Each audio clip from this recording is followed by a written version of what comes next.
안녕하세요. 절세로 미래를 바꾸는 김연아 기사입니다. 오늘은 주식을 거래할 때 내야 되는 세금의 종류에 대해서 한번 알아보도록 하겠습니다. 주식을 거래할 때 내야 되는 세금에는요, 크게 세 가지가 있는데요. 첫 번째는 이제 증권거래세, 그리고 두 번째는 양도소득세, 그리고 세 번째는 가점주주의 간주취득세라고 하는 이 세 가지를 고려하셔야 됩니다.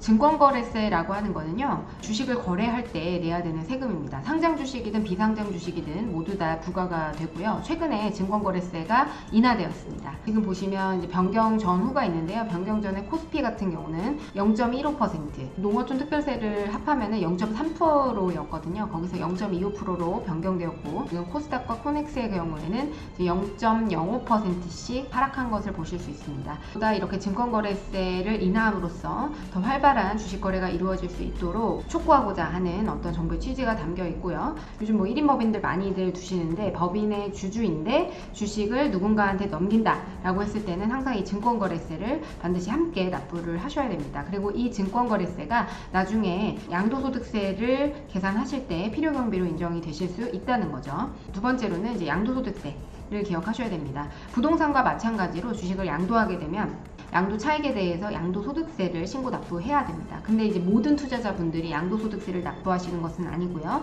상장 주식의 경우에는 대주주 양도분 그리고 장외 양도분에 대해서만 양도소득세를 신고하시는 거고요. 그래서 그 대주주를 판단하는 기준, 내가 상장 주식을 거래하고 있는데 주식을 많이 하시는 분들이라면 어떤 경우에 양도소득세 신고를 해야 되는지 다른 영상에서 제가 다룬 적이 있고요. 비상장 주식의 경우에는 무조건 양도소득세를 신고하셔야 됩니다. 매매 차익이 안 났다고 해서 신고 납부 의무가 발생하지 않는 게 아니거든요. 양도소득세 같은 경우에는 양도 차익에 대해서 과세가 되는 거고요. 그러니까 내가 산 금액과 판 금액의 차이가 있어서 뭔가 차익이 발생했다, 소득이 발생했다 라고 했을 때 양도소득세를 납부하시게 됩니다.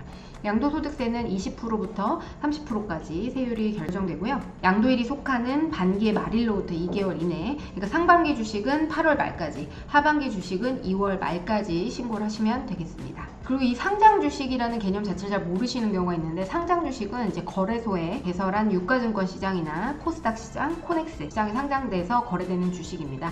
네이버에 검색을 해보시면 이렇게 주가가 변동되는 게 나올 거예요. 주가가 변동되는 게 나오면 상장 주식인 겁니다. 대주주 판단 기준은 제가 또 별도로 얘기를 했기 때문에 다른 편에서 참고를 하시면 될 것 같고, 세 번째로는 과점주주의 간주취득세라고 하는 무서운 개념이 있습니다. 자, 과점주주의 개념에 대해서 알아두셔야 되겠죠. 과점주주는 비상장법인의 주식을 50%를 초과해서 취득하는 경우입니다. 법인의 50%를 초과하도록 주식을 보유하고 있는 경우에는 취득세가 과세가 될 수 있어요. 2%에서 7%. 그리고 농특세랑 그다음에 지방교육세는 별도로 붙게 되는데, 이걸 왜 내냐? 일단은 50%를 초과하게 되면 주주한테는 의결권이 있는데 그 회사를 주무를 수 있다는 거죠. 맘껏. 과점주주라는 거는 과점이다. 50%를 초과하면 과점주주고요. 비상장법인에 50%를 초과하기 때문에 어떤 의사결정에 있어서도 50% 초과하면 끝난 거 아닙니까? 다수결의 원칙이잖아요. 그래서 50%를 초과하는 주주 같은 경우는 그 법인의 경제적 실체와 동일한 인물이다. 법인과 그 개인이 똑같다고 볼 수는 없지만 어찌됐든 굉장히 지배력을 행사할 수 있을 만한 거다는 거죠. 그러니까 그 비상장 법인에 예를 들어 취득세가 부과되는 자산들, 부동산이나 차량 혹은 선박, 항공기, 그리고 각종 회원권 이런 것들이 있으면 취득세가 부과되는 그런 자산을 법인이 보유하고 있는데 지분율을 50%를 초과해서 보유하고 있다면 그 부동산을 취득한 거가 같다 라는 거죠. 그래서 이제 과점주주에 대해서도 네가 취득한 거와 같으니 취득세를 내라는 컨셉입니다. 기존에 50%가 안 됐는데 50%를 초과해서 취득을 하게 되면 너가 그 법인과 거의 경제적 실체가 동일하다고 봐서 법인의 지분을 취득함으로써 법인의 지분이 예를 들어 40%였는데 추가로 취득한 거예요. 그래서 과점주주가 되었을 때는 그 과점주주가 부동산을 그 지분율만큼 취득한 거로 간주하는 거죠. 그래서 취득세를 과세하는 게 바로 과점주주의 간주취득세 컨셉입니다. 법인을 설립할 때부터 과점주주 100% 주주일 수 있잖아요. 법인이 설립할 때부터 과점주주가 된 경우에는 취득으로 보지 않아요. 취득세를 부과하지 않고요. 법인이 태어날 때부터 그냥 50%를 초과해서 과점주주에 해당이 됐다면 부동산을 취득하더라도 과점주주가 취득한 것을 보지는 않습니다. 다만 기존 과점주주의 지분율이 늘어나게 되거나 혹은 과점주주의 지위를 상실했다가 또 다시 취득을 해가지고 과점주주가 되는 경우에는 취득세가 과세가 될 수 있거든요.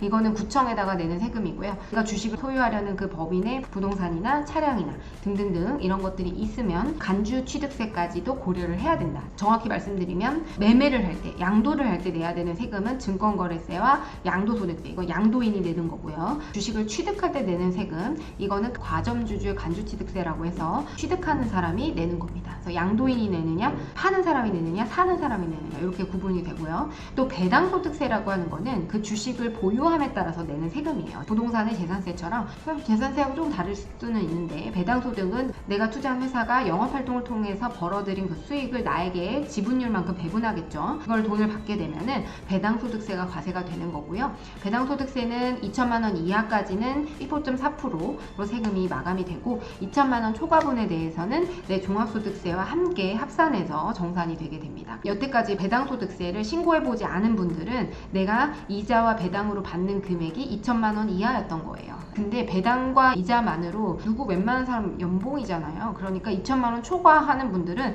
현금성 자산이 어마어마하게 있으신 분들입니다. 그래서 만약에 신고 대상자가 됐다라고 하면은 박수를 치셔도 됩니다. 선택받으신 분들이니까요. 지금까지 주식을 거래할 때 세금에 대해서 알아봤고요. 주식 투자자분들이라면 이런 것들을 제때 챙겨주시는 게 필요할 것 같습니다. 네, 지금까지 김연애 기사였습니다. 감사합니다.